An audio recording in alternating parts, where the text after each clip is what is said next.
يقول أبو لقاء: تعبت منك وأنا أحاول أفهمك، لا تدخل في خطي عيب، خليك رجال. مش الأول مرة، عدة مرات أكلمك، عيب لا تأذي الناس، كل مؤذي مزال.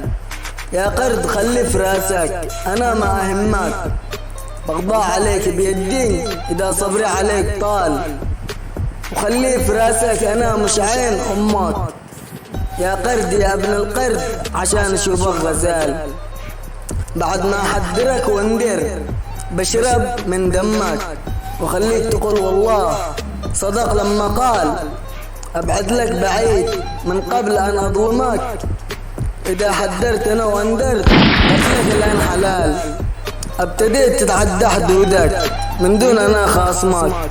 ما سيبتنا في حالي ورحت لك في حال، كلمتك وكلمتك وكم جلست أكلمك، ولكنك تماديت واقتلبت لي الجنرال.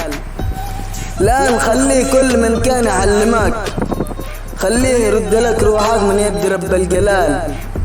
وكل من طاوعتهم خليهم يقول الله يرحمك، شهيدنا مات لما اقتلب رجال.